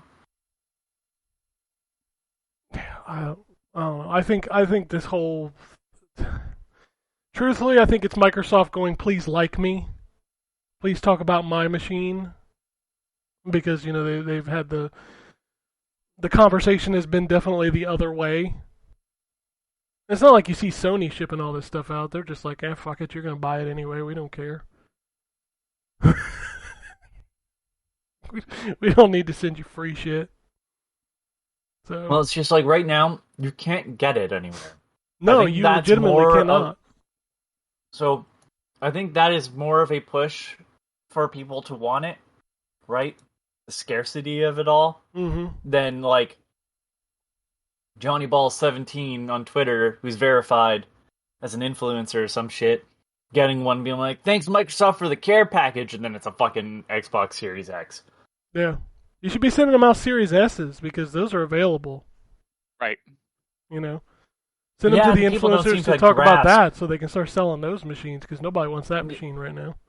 Right, and I think that would be that's where it's like, okay, I can understand that, where it's like, here's a Series S, talk about what it does, because I think people think it's less of a machine when really it's just not as powerful as the machine, but it does all the same things except for read discs. Yeah. Essentially. Yeah, and you can literally just walk in the store and buy one of those. Which, by the way, it was not hard to get a Switch OLED either. I literally got on my phone and ordered it and picked it up the next day. Nice. I mean, those aren't hard to get. S's aren't hard to get, but PS5s and Series X, nah, you can't get those anywhere.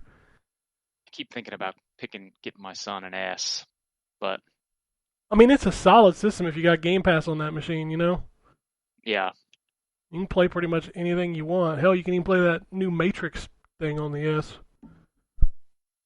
It's not in 4K, right? Yeah, it's just running at 1440p or whatever the hell. But do you really notice the difference between 4K and 1440p? Unless you stick your nose on the screen. If you were at a computer monitor, I think you would notice more. But when you're sitting away from a television that's 40 inches plus, I don't think you notice as much. Yeah. Yeah, there's people that talk about how there's these modes in games that run them at 60, but they drop the resolution down to 1080p, and I'm like, I don't really notice a huge difference. I notice it's not as clear, but I'm okay with that if the frame rate is a solid 60 frames a second. Well, I mean, he plays a regular Xbox on a system or on a television that doesn't get more than 720 now, so yeah, I don't think he's gonna care. He's not gonna care. My son don't give a shit. He doesn't care if it looks good.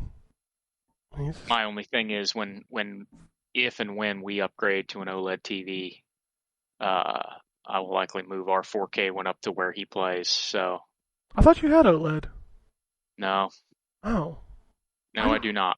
Why do I think you had OLED? I thought you bought an OLED.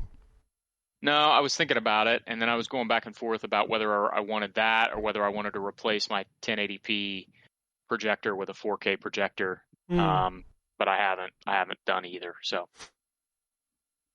yeah, I do love my OLED. First world problems. Right. I love my OLED. My son has a 4K TV. There's a 4K TV in our living room, and I've got an OLED in my office. Ooh, we're roughing it over here. That's because you upgrade every 5 or 6 months, and then you're like, well, I have fucking TV, so you just slowly rotate. The one I'm removing from my office now goes to the living room, and then the living room goes to our bedroom, and the bedroom one goes to my son, and then the other one I beg someone on Facebook or Kijiji or whatever to take. I mean, pretty much that's how it went. But now I have. I fucking know. But now I have it. I have the LG OLED, and until it breaks, I'm happy. Yeah. You say that right now. Dude, I have no, the only thing I'm concerned about is if that thing ever gets burned in or if it ever stops working. I've got a warranty on it for 2 years, so I'm hoping that it at least makes the 2 years because I'm not replacing that TV for at least 2 years. So, and I love my TVs, but this one has been the best one I've had. I'm super happy, and I'm not changing that one anytime soon. All right, a couple more news stories. We got Sony announcing side panels for the PlayStation 5, so you can now officially buy them from Sony. They are $55 for 2 pieces of plastic. Yeah. Come on. You gonna buy one? You gonna change the color of your PlayStation? Yeah, I don't care. Were faceplates for the 360 that expensive? No, God, no. Yeah. That's what I thought. I mean, it was a lot less plastic, to be fair, but... Yeah, but they were also, licensed and shit. Oh, yeah, I've got, a box of them. I have one that I can't even use because I don't have that Xbox anymore. They used to give away faceplates, too, with pre-orders and stuff. You used to get faceplates as a pre-order bonus. Yep, I got Soul Calibur ones. I've got Outfit. Do you remember the Outfit? I got one for that. Yeah, that's the one I was specifically that I was thinking of. Yeah, I have a Death Smiles one that came with the game. Oh God, I've got that too. They just released that game on everything, and that game is creepy. That's the Lollies game. Yeah, but it's a shooter. Fucking, I can skip all the fucking cutscenes. I I picked it like up the for game. like $10. It's $40 for Death Smiles 1 and 2 right now on PlayStation 4 and Xbox One. I saw it pop up and I was like, well, I'm gonna pick this up, and then I saw the price. I was like, oh wait, no, maybe I'm not. Maybe I'm not. All right. It's finally official. Splinter Cell is returning. Ubisoft announced that they are going to remake the first game. Good.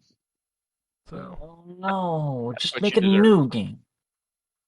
You fucking pieces of shit. Like, I can play the old game. well, I mean, The you old could. game still exists. It's kind of like the fucking Prince of Persia remaking the Sands of Time. Or don't. Do a new game. Do a new game. Like, don't fucking do that. Like, just make a new one.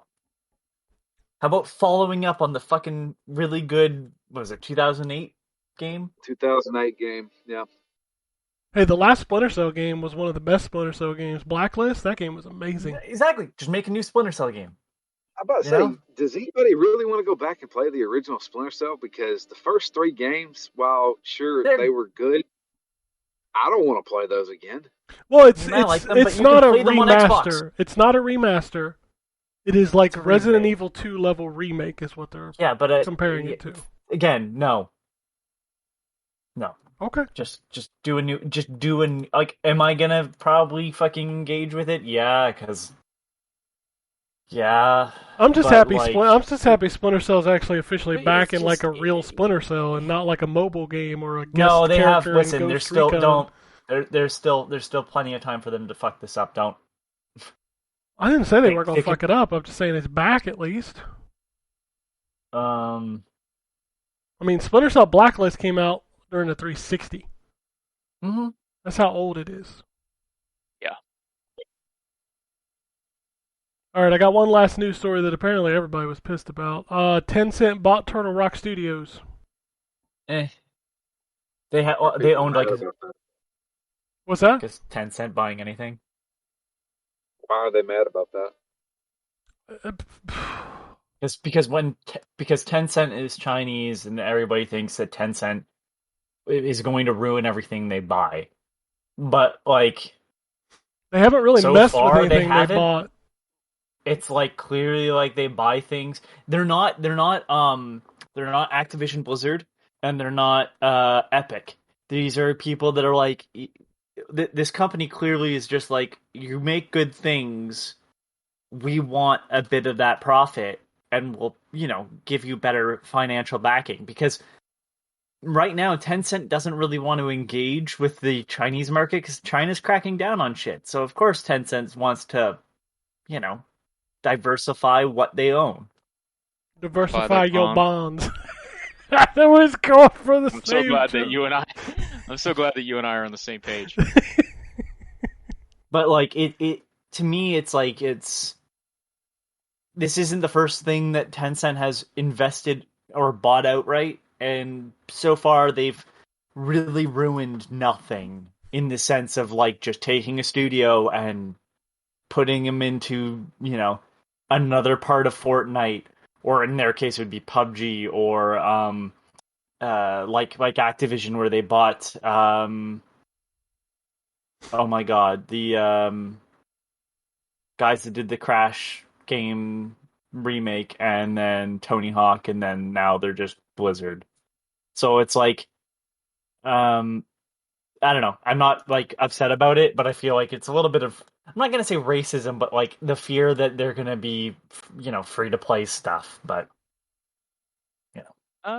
Yeah, I think there's at least a little bit of racism in it too. Oh, 100%. But I just didn't think- want to. I think you know. generally though, there's some of that, and then there's also some genuine concern about just consolidation in the industry. Yeah, that's kind of going across the board. Oh, for sure. I just think like it's weird that when Tencent does it, it's the end of the world. But when Activision Blizzard or and I don't want to chalk it up to racism because that's unfair to anybody that has criticism against Tencent that isn't necessarily based on that. But it's like Tencent isn't just pay to win mobile stuff like people think they are, and then PUBG. Like that's not just their market.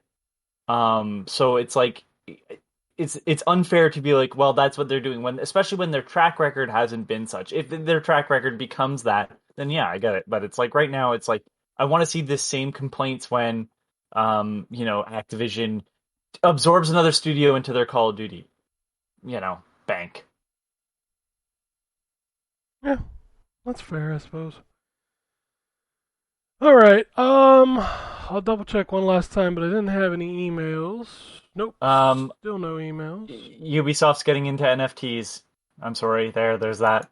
I don't give a shit. NFT is blocked in my inbox, FYI. Okay, good. Moon Remix RPG, as well as a bunch of other stuff from Onion Studios, is now available everywhere. Which is a weird studio you should look into.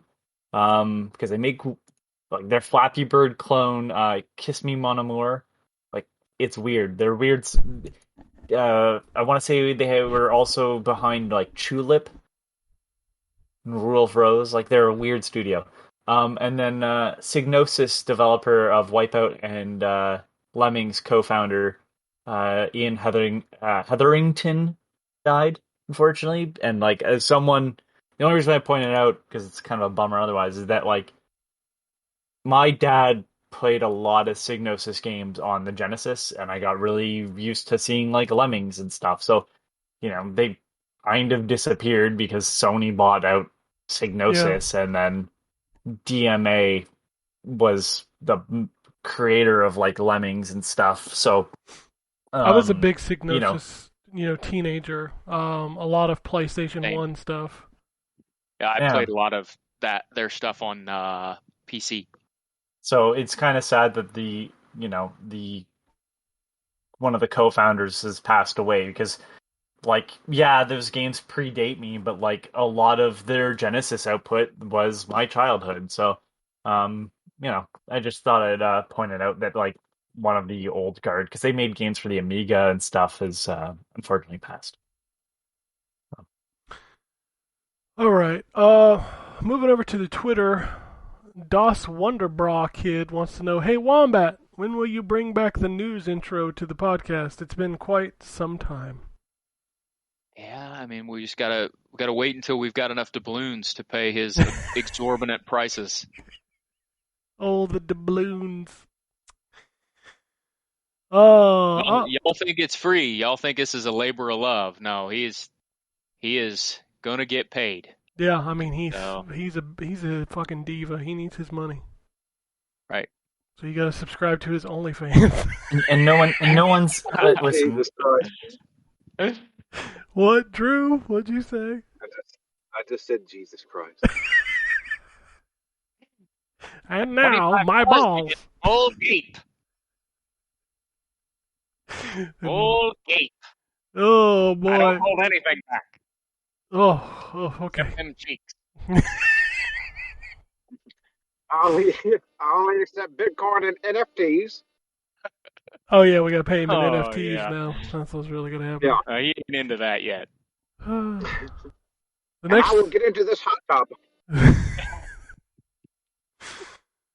Perfect timing. This next tweet's about food. This comes from Kane. He says, "Hey guys, the pilgrimage to Five Guys has happened. A near 50-year-old with his mum. I saved up a few of your podcasts for the 10-hour drive, and when I put on the first one, she said, 'Turn this shit off.'" Yes.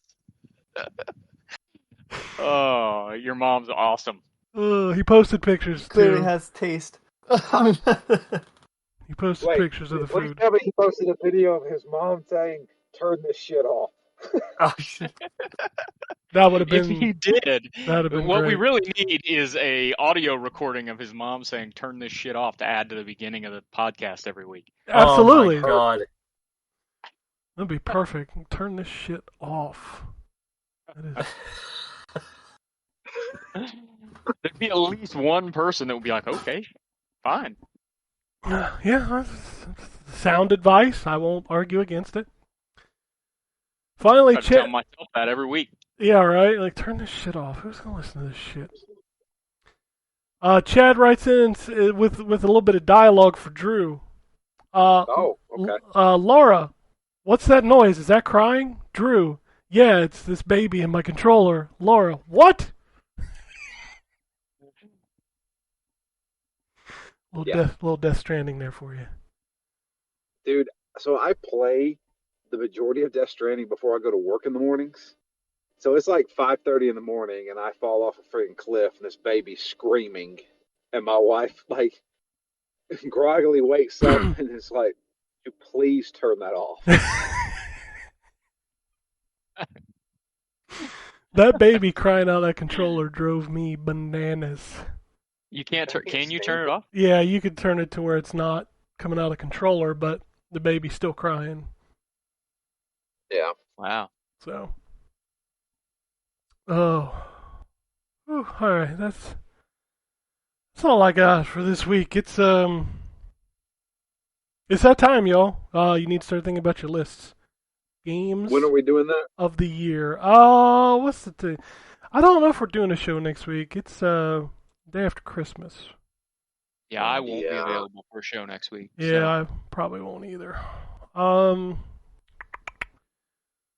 you want to say... it's an Anthony solo show. Okay. If you want to do a show, Anthony, I'll see if I'm available. Oh, God!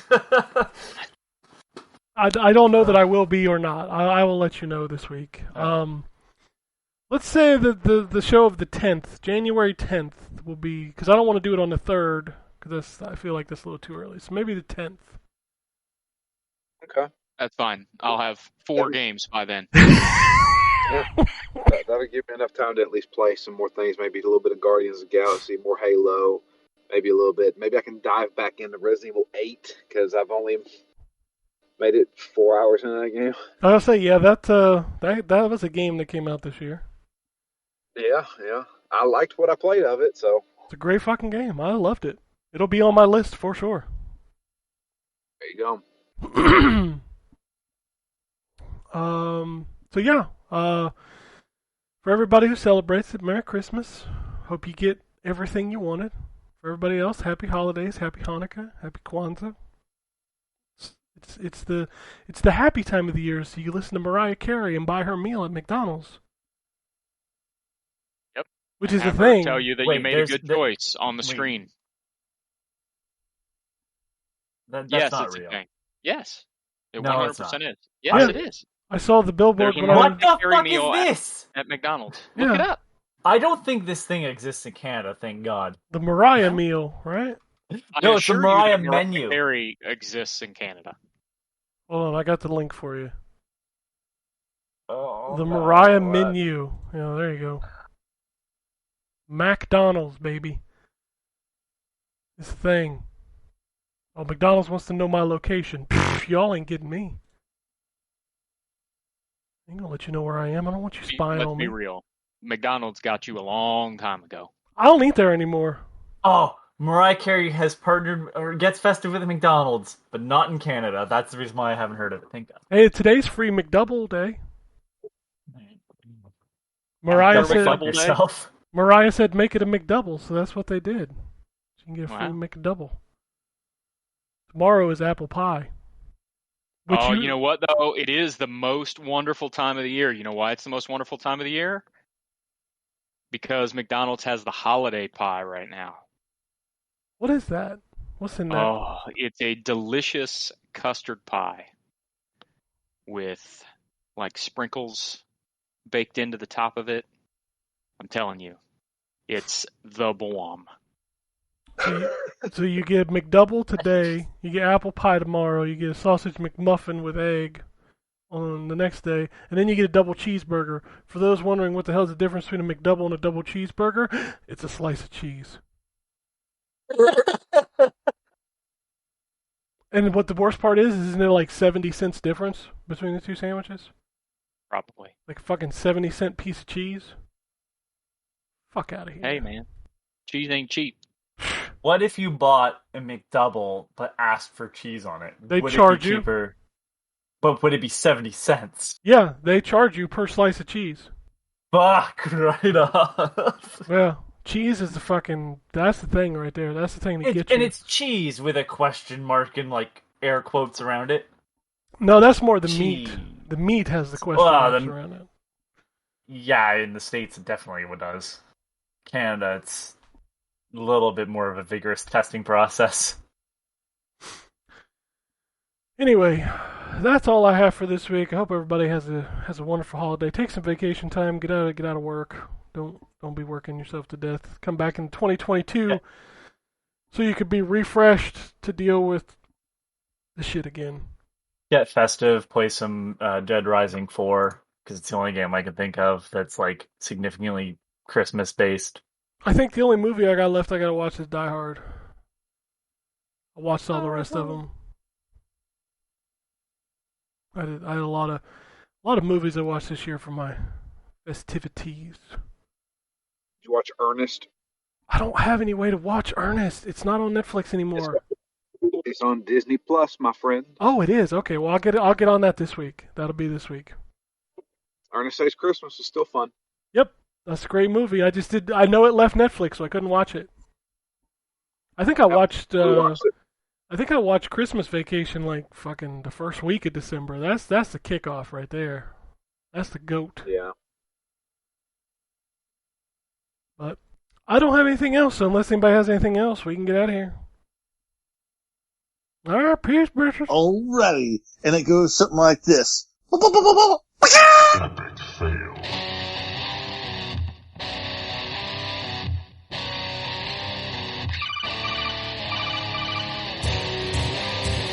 Welcome to the N4G podcast.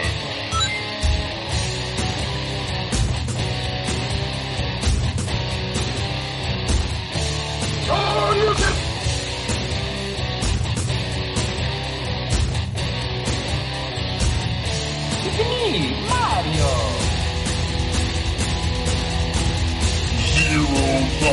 This is going to be a very interesting episode. Gather time. Greetings, programs. I got lost trying to find my way to the secret underground N4G Radio lair. The Wombat. And I always live being angry. Killer Wolverine.